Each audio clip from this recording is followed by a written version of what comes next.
Let me know once my screen is visible.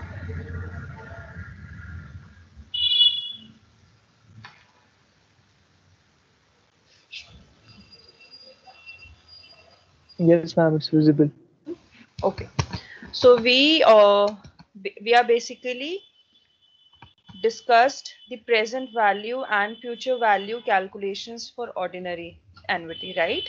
Ordinary annuity means the payments are the same, the interval is same, and all the payments are receipts constituting the series are made at the end of each period. So these are the three conditions, right? And we discussed about the formula for present value and future value. So this is the formula for future value, right, that we discussed. So we discussed the annuity tables as well as this particular table, right? Similarly, for the present value also, we discussed the formula as well as the calculations. Now we'll do certain practical questions on that. Okay, I'm just showing you to give you a quick recap. Okay, so this is the formula for present value.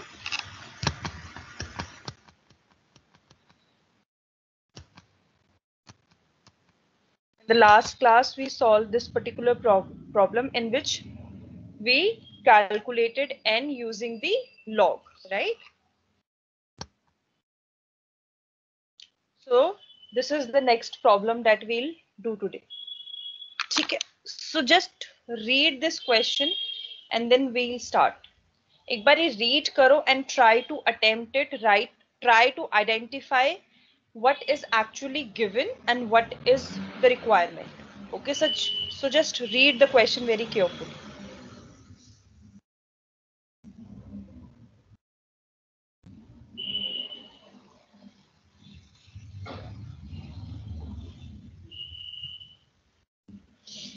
अभी don't bother about this effective. ठीक है, whatever the interest, whatever the rate is given, we'll consider this as a normal interest rate.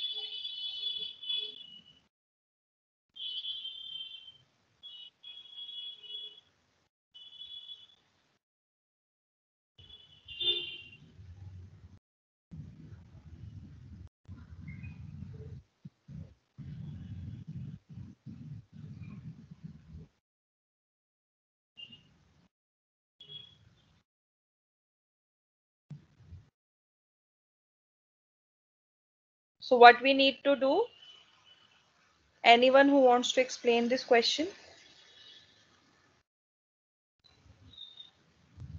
And we can find the present value of the cash inflows, that is 1200 per year, and Hmm. then we can compare that with the 10,000 that we are investing now by Very good. subtracting it. Very good. Very good. So this is what we have to do. Today we are investing 10,000. So for present value, we have one particular amount with us. That is, we are going to invest this 10,000. Then the information is given. This is regarding to the future value. So that after every year end till 8 years, we'll get this rupees. That is 1200. So this is the annuity, right? And annuity here, this is same amount that we are going to receive after the end of each year until 8 years. So this 1200 is your ordinary annuity. You have been given the rate of interest, and with that interest we'll discount this value in order to calculate its present value, right? क्योंकि future values हैं. So इनकी present worth we will calculate. Then we'll see whether it is higher than this 10,000 or not. If it is higher, then we'll say that the investment is good investment and we should invest it. If it is not, then we'll say we should not invest. Okay, so let's just start this question.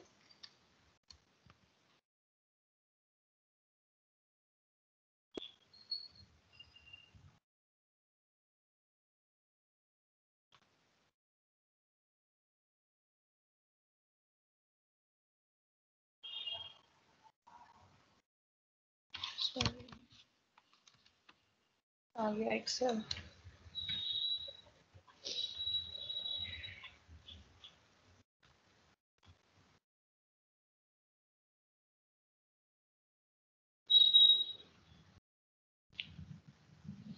Okay, Sorry, this is the next question.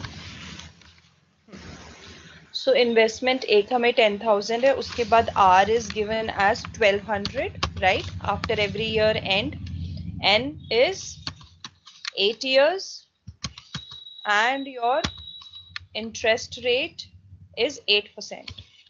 Okay, this is given. So we will calculate the present value, and present value will be R into multiply PVAF tables, right? We will use PVAF tables because this is the annuity. ठीक है, annuity के लिए we use PVAF tables. So N इसमें है आपका 8 and interest rate है आपका इसमें 8%. So we'll find out the values. For values, we have to open our tables, and the link for tables is this. Let me just open this link.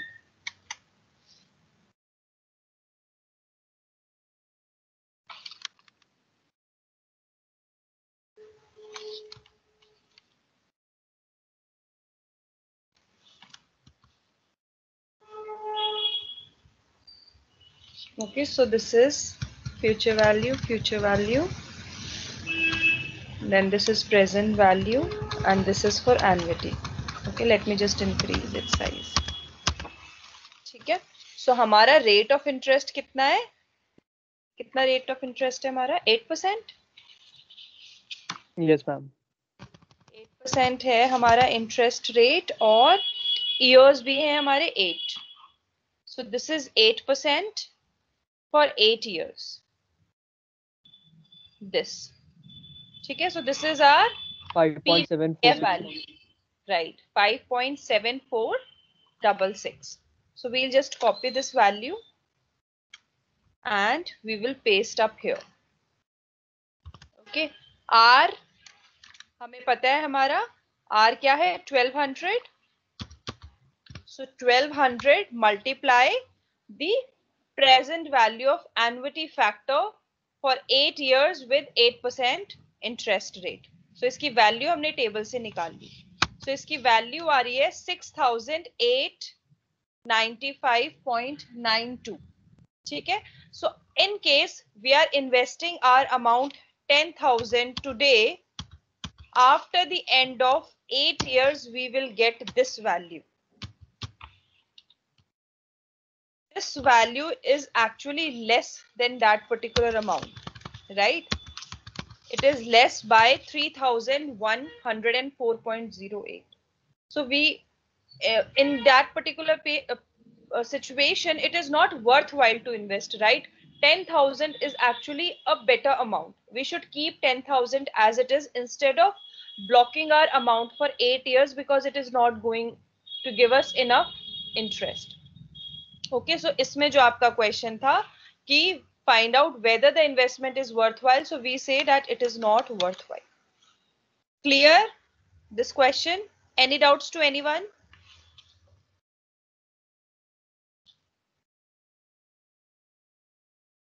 Yeah, ma'am. Okay. So this is your next problem. Okay, so just read it and tell me what we need to do.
So what we need to do in this particular case?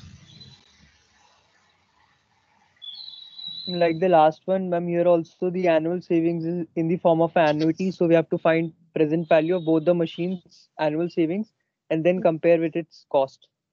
Very good, very good. And whosoever will give us the more profit, that particular machine we will choose. Questions आपको clear है? Should we start solving it? Yeah. Okay. Sorry. So in this case, let's calculate for machine A first.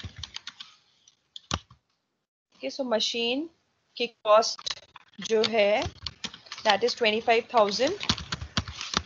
Then N है 6 years. Sorry, इसके हैं 8 years.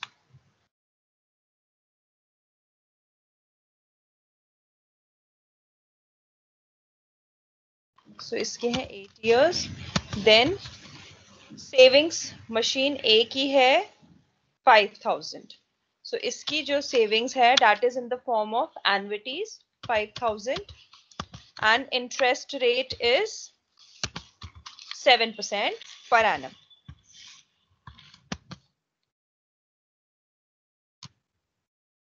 Okay. So first we will calculate the present value of all the savings. So that will be 5,000. Annuity हमें पता है. It is 5,000 multiply by PVAF of 8 years and 7%. Okay, so we'll calculate the value for 8 years at 7%. So this is 7% and 8 years. Okay, so this is the value. ठीक है, 7%, 8 years under PVAF tables. हमेशा याद रखना table कौन सा देखना है. ठीक है, so it is 5.9713. So we'll simply multiply our annuity with this. ठीक है, so this is the present value of your savings, what that particular machine A will give us. So in case we have to check the net savings, what we'll do, we will subtract the cost. We will subtract the annual savings at the present value of annual savings with the cost. Okay, so this is your cost, this minus the present value. Sorry, I have written in a wrong way. It should be the cash inflow minus the cash outflow. It should be this. So savings minus cost, say we will get the net savings. So in the machine, in first machine, that is machine A, it is giving us the net saving of 4,856.5. Right, क्योंकि उसकी cost 25,000 है और total जो वो benefit देगी उसकी आज की वैल्यू है, प्रेजेंट वैल्यू है 29,856.5. So we'll compare that value and we'll get this. Clear है? Similarly we will we will follow the same process for machine B.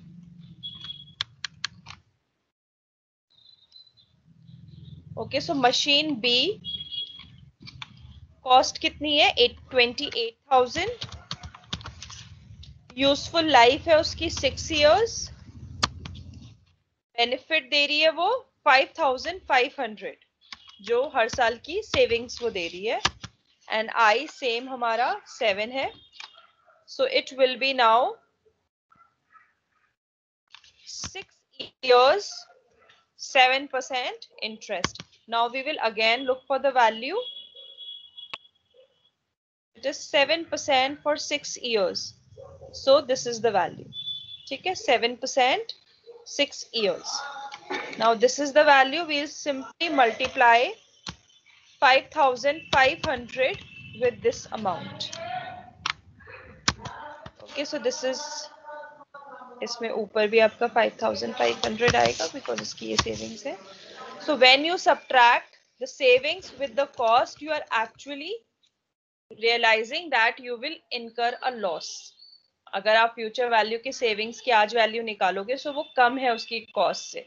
So in this particular case, you will opt for machine A, not machine B, because machine A में आपको benefit है.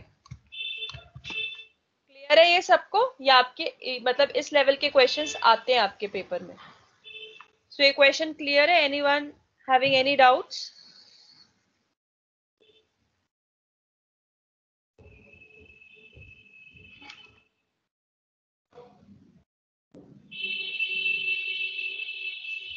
Should we move to next? Yes, ma'am. Read it now.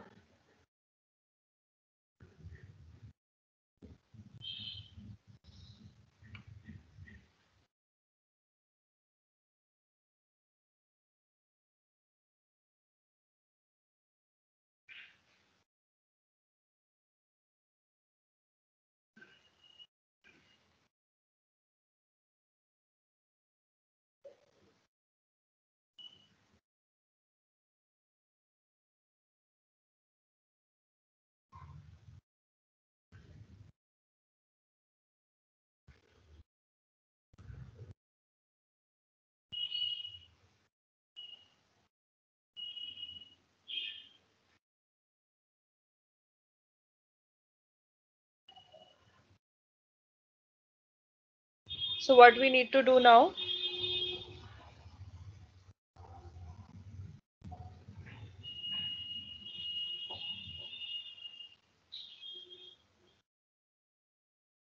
Again, we can find the present value of the annuity, the 5,000 that we are paying every month. And when we get the value, present value, that will be actually the cost. On that, we can calculate the interest.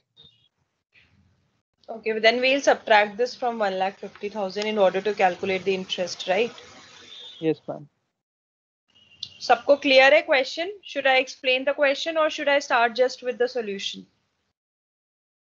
Ma'am, please explain. इसमें क्या है, ये जो automobile advertisement है वो ये कह रही है कि आप हमारे यहाँ से कार खरीदो, ठीक है, आपको सिर्फ कोई डाउन पेमेंट नहीं देनी है, नो मनी डाउन, 5,000 पे करना है आपको पर मंथ फॉर 30 मंथ्स, ठीक है, और इंटरेस्ट रेट आपको दिया हुआ है 12% per annum which is compounded monthly. So ये हमें पता है whenever the interest rates are whenever the interval is given, we have to calculate our interest as per that particular interval only. So यहाँ पे months है तो हम इस 12% को months में कर लेंगे, 12 by 12, 1%. उसके बाद वो ये कह रहा है कि आप मतलब इस पर्टिकुलर इन्वेस्टमेंट, ये जो आपकी एडवर्टीजमेंट है वो बस यहाँ तक है, ठीक है, कि आपको कार मिल जाएगी, आपको 5,000 रुपए देने हैं बस 30 मंथ्स तक, ठीक है, ये उसका इंटरेस्ट रेट है, क्योंकि आप डेफिनेटली लोन पे ले रहे हो तो यू हैव टू पे द इंटरेस्ट रेट. आपसे एग्जामिनर ये पूछ रहा है कि अब इसने पैसा कितना दिया है, 5,000 दिया है 30 मंथ्स तक, यानी उसने 1,50,000 दिया है. अगर हम ओवरऑल देखें तो वो ये कह रहा है कि इसमें से आप ये बताओ कि कितना तो उस व्हीकल के लिए जा रहा है और कितना इंटरेस्ट जा रहा है.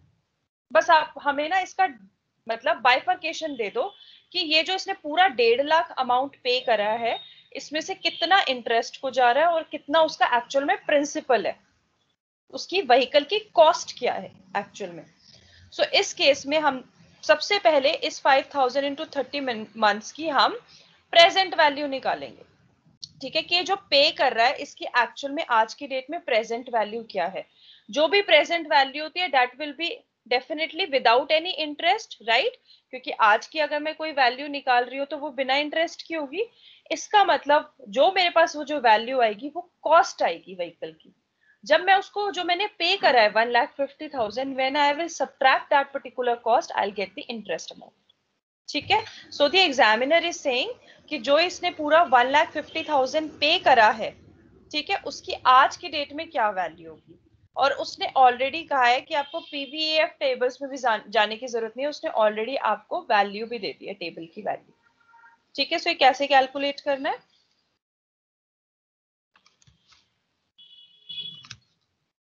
ठीक है. इन दिस केस आपका आर इज गिवन, आर कितना है 5,000 पर मंथ, ओके. एन क्या है आपका 30 मंथ्स, ठीक है, ईयर नहीं है, इसलिए अब आपका जो आई है that will be 12% divide by 12, that is 1%. Okay, then आपको ऑलरेडी एन्युटी की, जो ये आपकी एन्युटी है उसकी प्रेजेंट वैल्यू की इंफॉर्मेशन दी हुई है, दैट इट विल बी 25.807708. सो हम डायरेक्टली इसकी प्रेजेंट वैल्यू निकाल देंगे. सो इसकी प्रेजेंट वैल्यू क्या होगी, 5000, that is your r, multiply with this value, that is 25.807708. So you are getting this value. और इन केस आपका एग्जामिनर ये वैल्यू नहीं देता तो ये आप कैसे निकालते, आप अपने टेबल में जाते, आप 1% देखते, राइट, ये 1% है, और अब आप नीचे 30 इयर्स पे आते, ये रहा 30 years, that is 25.808, which is this only. So अगर क्वेश्चन नहीं भी देगा तो you know how to find it, right, क्योंकि अब इसका आपका 30 मंथ्स होगा, लेकिन आप 12% पे नहीं देखोगे, आप 1% पे देखोगे, क्योंकि आप हमेशा मैच रखते हो whatever the period is there. ठीक है, now we have got the present value. So इसका मतलब आज की डेट में ये कॉस्ट इतनी है उस व्हीकल की, उसके बाद इंटरेस्ट रेट लगेगा हर महीने 1% का, जिससे 30 मंथ्स बाद मेरी टोटल 1,50,000 की वैल्यू बनेगी, राइट, क्योंकि ओवरऑल उसने 1,50,000 किया है. So in this particular case cost of vehicle will be this, and interest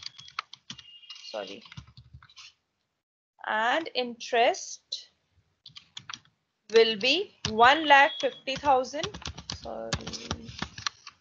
1,50,000 minus 1,29,038.5. So 20,961.46 is the interest amount जो वो पे कर रहा है, राइट. यूजुअली आपकी ऐसी होती है ना एडवर्टीजमेंट्स की, कोई मनी डाउन पेमेंट मत दो, इतना पैसा इतने महीने तक देना, ये चीज आपकी हो जाएगी. This so is like इसमें an already EMI, interest. the 5,000 yes, that we are paying. sorry, It is the 5,000 that we are paying. It's like a monthly installment EMI.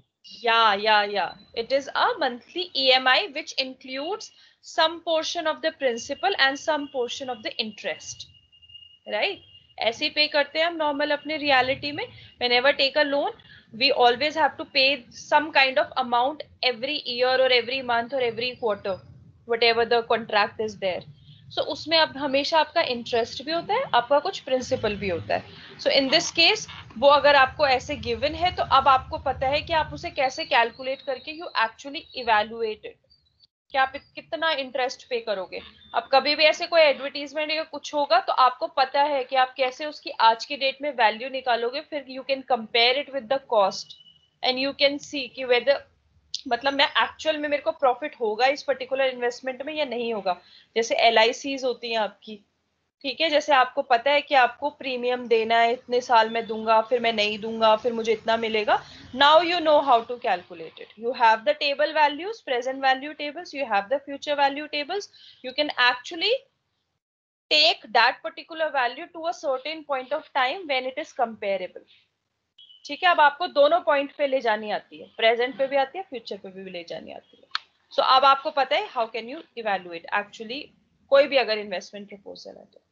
Clear है ये सबको? Should we move to next? Anyone having any doubt please discuss, because इसी type के questions आएंगे आपके exam में. No doubts?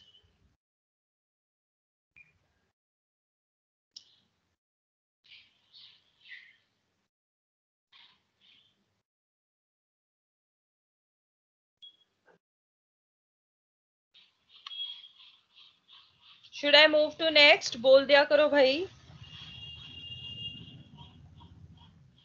Yes, ma'am. मुझे लग रहा है आज सिर्फ 2 ही बच्चे एक्टिव है, बाकी सब सो रहे हैं, किसी की आवाज नहीं आ रही है.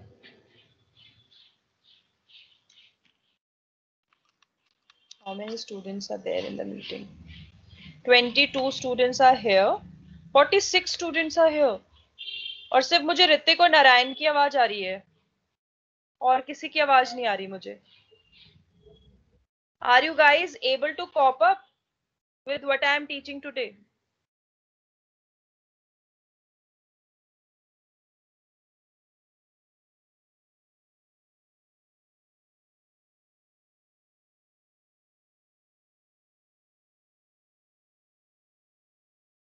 Is Abhas here in the meeting?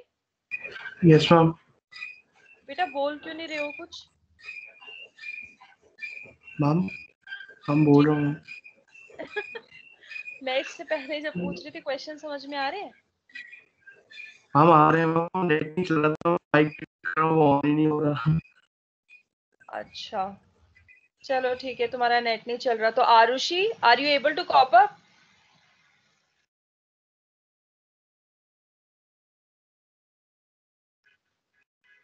Arushi,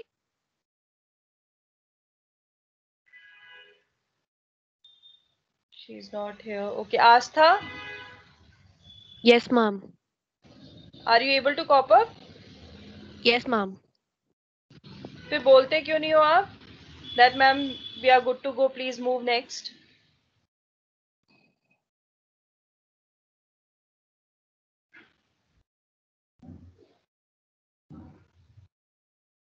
बेटा थोड़ा पार्टिसिपेट किया करो क्लास में, अदरवाइज ये मेरे लिए बहुत मोनोटोनस है. ठीक Okay, है कि ma'am. मैं I'll आपको speak from पढ़ाए next जा रही हूँ, time. Because this is online teaching और as a for a teacher it is really very frustrating that we can't see you.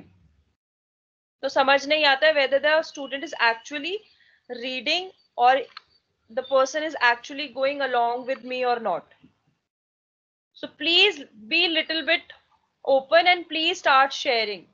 This class is not just for Narayan and Ritik. It is for all of you.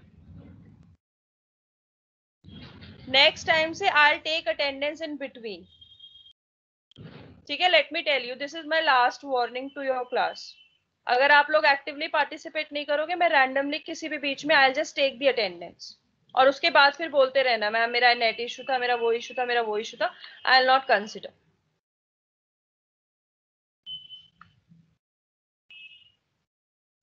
Okay, this is problem 5th.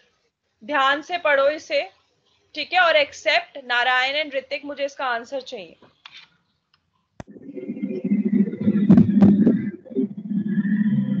सबको समझ में आ रहा है ना? बहुत अच्छे से जल्दी बताओ ये कैसे करना है.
समझ में आया है क्या करना है?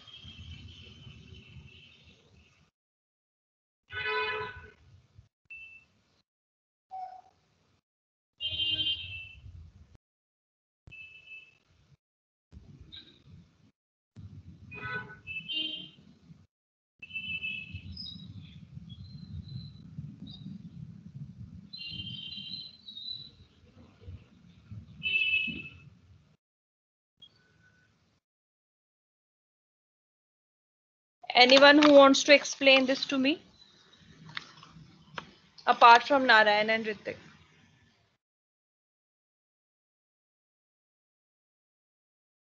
Ma'am, I couldn't attend the previous class, but like I can try. बोलो। Ma'am, so firstly we'll calculate the present value at the end of sixth installment, and then we'll calculate the present value at the end of the last installment, eighth installment, and I think the difference between the two would be the amount that you would have to pay. Okay, there is a one way we can see whether it will actually work or not. Otherwise, I have a different procedure to calculate this. Anyone apart from him? What's your name, beta? Ma'am, Vinayak. Vinayak. Okay. Apart from Vinayak,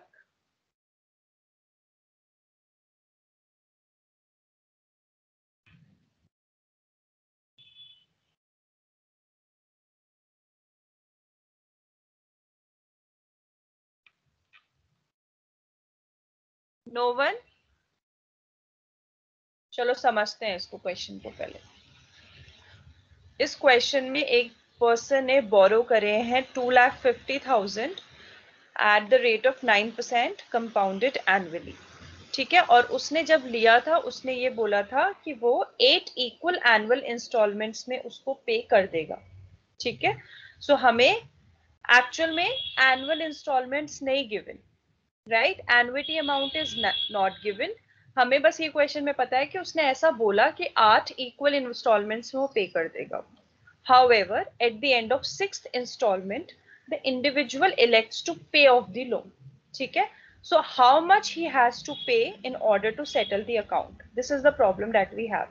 So our first step is actually to calculate what is the annuity amount, right? So annuity amount calculate करना आसान है। कैसे? क्योंकि हमारे पास future हमारे पास इसकी present value है, हमारे Present pass value. Rate of interest है, हमारे पास एन है। हम लोग अपना सिंपल इसको डिवाइड करके we can get the equity this your r. ठीक है, so let's start this question. So we have the present value that is 2,50,000. We have our interest rate that is 9%. N is 8 years. Okay, so our R will be what? Present value divide by PVAF, क्योंकि एनुअलिटी factor table से इसलिए AF आपका 8 years and 9%. ठीक है, so first we have to calculate what is the PVA value. So 8 years 9%.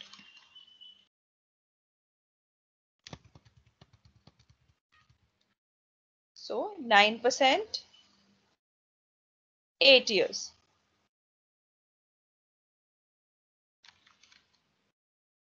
So it will be 2,50,000 divided by this. So 45,168.75. These are the annual installments. Okay, so I'm just writing down here 1, 2, 3, 4, 5, 6, 7 and 8. ठीक है, so it will help you in analyzing this question. ठीक है, zero पे तो मेरी present value जो उसने बोरो करी है वो 2,50,000 आ गई। ईयर एंड 1, उसके बाद से ये शुरू कर रहा है ये पेमेंट करना।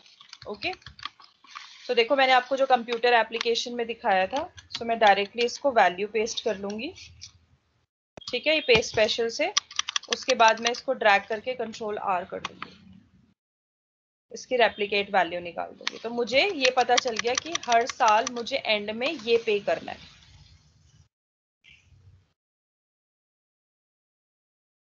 ठीक है, now come to your question. अब मुझे ये कह रहा है कि इसने सिक्स्थ इंस्टॉलमेंट में सब कुछ पे करने का डिसाइड कर लिया। तो what I will actually do, I will find the present value for these 5 एन्युइटीज। मैं इनकी प्रेजेंट वैल्यू क्यों निकाल रही हूँ? क्योंकि मुझे अनपेड बैलेंस निकालना है। ठीक है, कि उसको एक्चुअल में कितना टोटल अमाउंट पे करना है in order to discharge of the liability. So मैं अगर इन पांचों की प्रेजेंट वैल्यू निकाल लूंगी और मैं उसको 2,50,000 से माइनस कर दूंगी तो मेरा एक्चुअल में अनपेड बैलेंस आ जाएगा। ठीक है, सिक्स्थ में पे कर रहा है ना वो, सिक्स्थ में वो ये कह रहा है कि वो अब एक साथ ही कर देगा।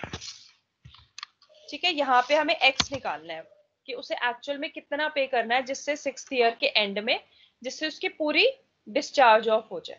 ठीक है, तो सबसे पहले मैं इसकी प्रेजेंट वैल्यू निकाल लूंगी।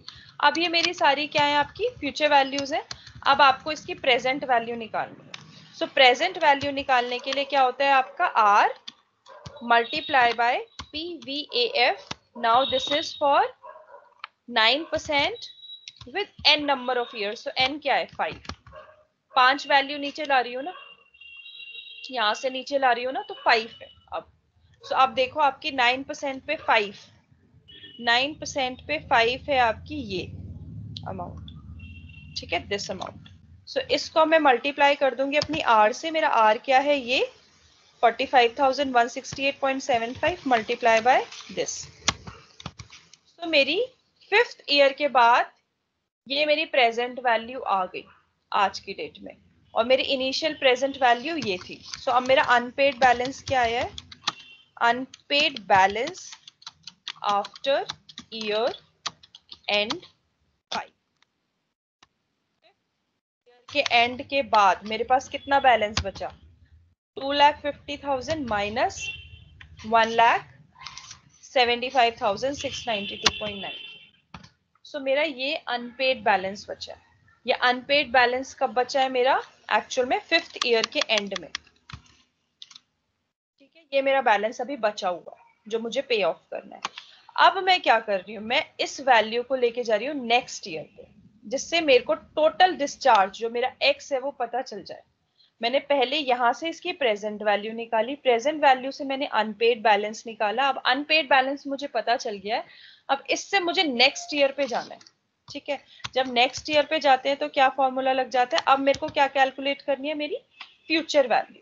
सो मुझे अब 5 से 6 पे जाना है। इससे पहले मैं 5 से 0 पे आ रही थी, मैं डिस्काउंट कर रही थी। अब मैं 5 से 6 पे जा रही हूँ तो मैं फ्यूचर वैल्यू निकाल रही हूँ, मैं इस पे इंटरेस्ट लगा रही हूँ। सो इसका इंटरेस्ट सिर्फ मुझे एक बार ही बढ़ाना है। सो ये सिंपल हो जाएगा मेरा, this multiply by 1 plus r, sorry 1 plus r, r है मेरा 9%। इसमें मुझे टेबल पे भी जाने की जरूरत नहीं है क्योंकि खाली एक साल की बात कर रहा है। सो एक साल का तो मुझे पता है फॉर्मूला क्या होता है, right. Present value 1 plus R is equals to your future value. So मैंने इसमें बस इंटरेस्ट रेट कैलकुलेट कर लिया। तो मेरी वैल्यू आ गई 80,009, सॉरी एक सेकेंड, 80,994, नहीं एक second, let me just match it, मैं कहाँ गड़बड़ कर रही हूँ।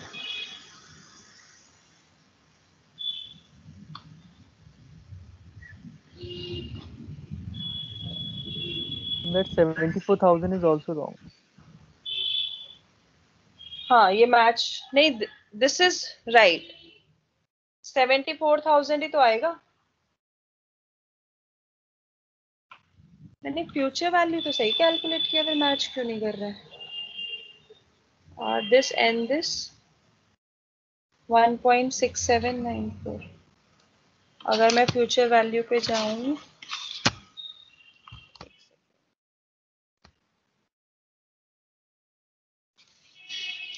क्या है हमारा rate of interest is 9%, right.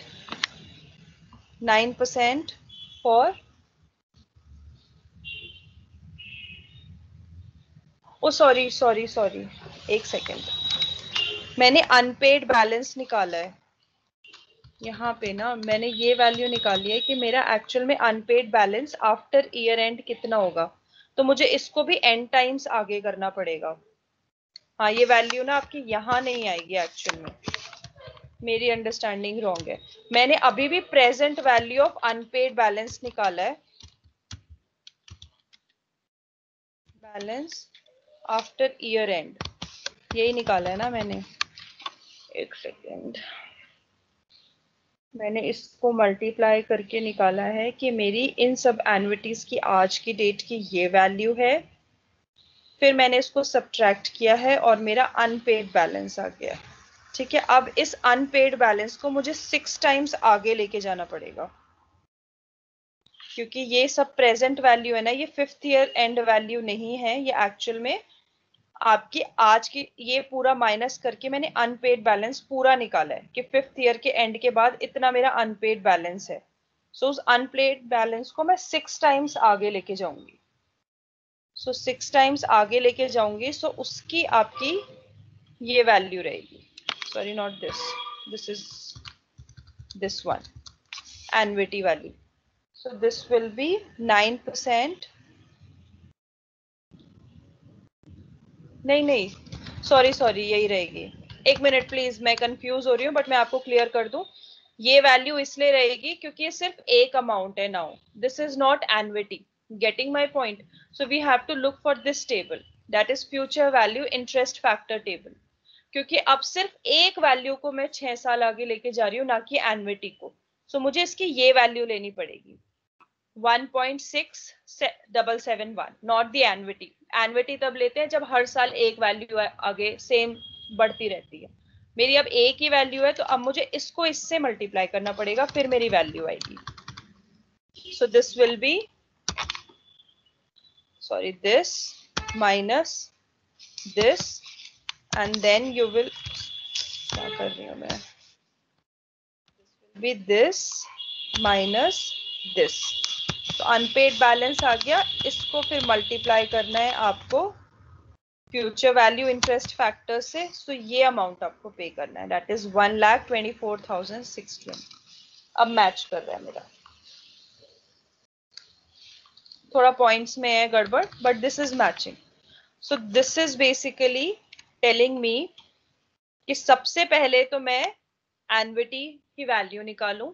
जब मेरी एन्युटी अमाउंट्स आ जाएंगे तो मुझे पता है ये 5 साल का पे करने के बाद ये इसकी प्रेजेंट वैल्यू है, इतना मतलब इतना मैंने उसमें से पे मैं कर चुकी हूँ, 2,50,000, और जो भी उसका इंटरेस्ट रेट निकाल के मेरी EMI बनी थी उसका इतना मैं पे कर चुकी हूँ।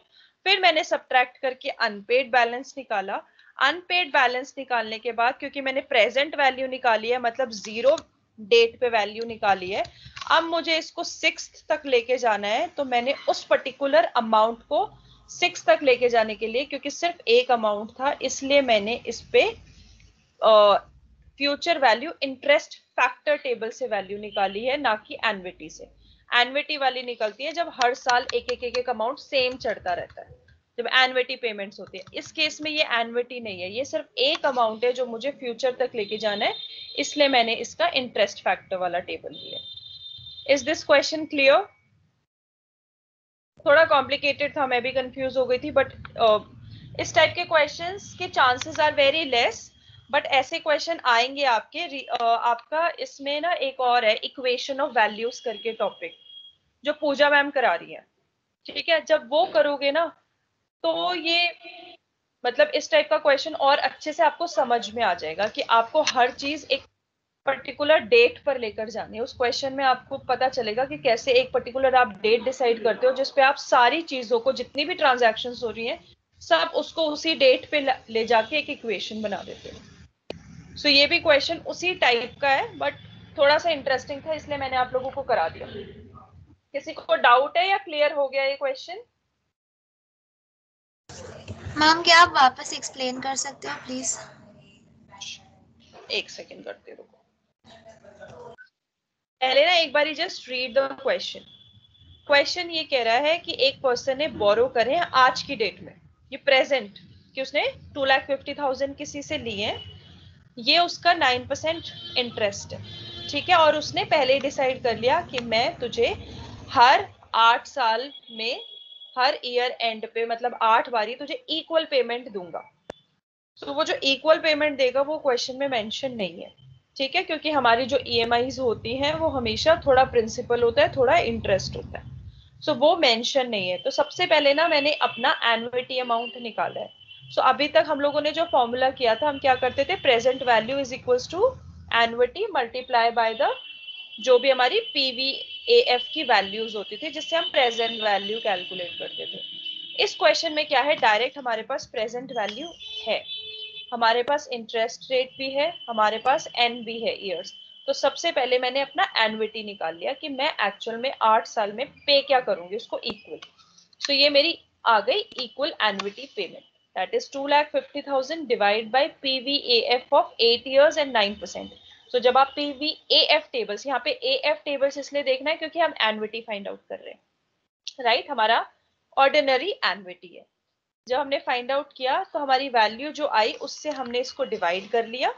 5.5348 was our value that we divided, और हमने जब डिवाइड किया तो we got this value 45,168.75। अब ये मेरी एन्युटी है। तो जब फर्स्ट कॉन्ट्रैक्ट हुआ था तो उसमें था कि ये जो एन्युटी है ये मैं पूरे 8 साल तुझे पे करूंगा, मतलब टोटल 25 लाख, 2.5 लाख जो उसने बोरो किया है उस पे वो देगा 3,61,350। ठीक है, ये सम यहाँ से मैं सम देख रही हूँ। सो इसका जो ये टोटल है, मतलब इनिशियली ये था कि 8 साल तक वो इतना टोटल अमाउंट दे देगा, तो इससे ही पता चल जाएगा कि वो इंटरेस्ट कितना दे रहा है। ठीक है, इस अमाउंट में इंटरेस्ट इंक्लूसिव है। बट अब आपका क्वेश्चन कह रहा है कि इंस्टेड ऑफ मतलब दिस पर्टिकुलर कॉन्ट्रैक्ट उसने क्या किया, उसने 6th ईयर में ही पूरा पे ऑफ कर दिया, मतलब 7th 8th सब मिला के उसने 6th ईयर में ही इसको डिस्चार्ज कर दिया। तो अब इसने कर दिया तो क्वेश्चन कह रहा है कि आप डिटर्मिन करो उसको कितना पे करना है 6th ईयर में। सो मैंने क्या किया, अब मैंने प्रेजेंट सिचुएशन ले ली। प्रेजेंट सिचुएशन में मैंने हटा दिया ये, मैंने कहा अब इसने अभी तक 5 साल तो पे कर दिया, अब मुझे 6th की वैल्यू ढूंढनी है, अभी मुझे पता नहीं है। This is what we have to calculate. So मैंने क्या किया, सबसे पहले जो ये मेरी एन्युटीज थी 5, इनकी मैंने आज की डेट की वैल्यू निकाल दी, क्योंकि ये मेरी आज की डेट की वैल्यू नहीं है ना, ये आफ्टर ईयर 1 एंड है, ये फिर आफ्टर 2 ईयर एंड है, आफ्टर 3 ईयर एंड है। तो मैंने क्या किया, इन सब की वैल्यू प्रेजेंट वैल्यू निकाल ली। अब ये एन्युटी थी, राइट, हर साल रिपीट हो रही थी, इस वजह से मैंने कौन सा टेबल यूज किया, PVAF टेबल। ठीक है, और मैंने एन रखा अब अपना 5 इयर्स, क्योंकि मैं 5 इयर्स से डिस्काउंट कर रही हूँ इसको। अब मेरा एन हो गया 5 years, same interest is my 9%। सो इससे मैंने जब वैल्यू निकाली अपनी PVAF टेबल से तो मेरी वैल्यू आई 3.8897। ठीक है, और इसको मैंने मल्टीप्लाई कर दिया अपनी आर से, आर क्या है मेरा एन्युटी अमाउंट। सो मेरे को पता चल गया अभी तक मैं टोटल इस पर्टिकुलर कॉस्ट से रिगार्डिंग 1,75,692.9 पे कर चुकी हूँ। इसकी आज की मैंने प्रेजेंट वैल्यू निकाल ली। जब मैंने प्रेजेंट वैल्यू निकाल ली और मैंने 2,50,000 में से इसको माइनस किया तो मेरा अनपेड बैलेंस आ गया कि अभी तक मैंने इतना अमाउंट पे नहीं किया, that is this minus this. अब मेरे को आज की डेट में पता चल गया ये मेरा अनपेड है। अब मैं इसको क्या कर रही हूँ, इसको अब मैं 6th ईयर तक मुझे लेके जाना है, राइट? क्योंकि सिचुएशन क्या है, सिचुएशन है कि उसको 6th ईयर में वो पूरा डिस्चार्ज कर रहा है। सो मुझे 6th ईयर तक लेके जानी है कौन सा अमाउंट, ये अमाउंट। अब दिस इज नॉट एन्युटी, ये हर साल नहीं रिपीट हो रहा है, सिर्फ एक अमाउंट है। सो जब सिर्फ एक अमाउंट यहां से यहां लेकर जाना है तो उस एक अमाउंट पे लगता है आपका future value interest factor, annuity नहीं लगेगा, राइट? सबसे पहले तो यही क्लियर होना चाहिए कि वैल्यू कहाँ जा रही है, फ्यूचर में जा रही है, प्रेजेंट में जा रही है। फ्यूचर में जा रही है तो फ्यूचर वैल्यू, फ्यूचर वैल्यू के टेबल्स दो हैं आपके, एक नॉर्मल इंटरेस्ट फैक्टर टेबल, एक है एन्युटी इंटरेस्ट फैक्टर टेबल। अब इसमें एन्युटी नहीं है तो इंटरेस्ट वाला करेंगे। जब उसको देखा हमने तो हमें पता चला कि अब 6 इयर्स तक लेके जाना है। ठीक है, तो आपका क्या होगा, फैक्टर टेबल FVIF और 6 years at the rate of 9%। ठीक है, ऐसे आपको वैल्यू देखनी है। तो जब आप वैल्यू देखोगे तो आपकी वैल्यू आई 1.6771 and when you multiply this with unpaid balance, तो अनपेड की अब ये वैल्यू है एक्चुअल में, ये वैल्यू हमने यहाँ पे कैलकुलेट कर ली, दिस वैल्यू इज हियर। अब क्लियर है सबको ये question? Any doubts to anyone? Clear है मैम। क्लियर है? Just give me 1 minute.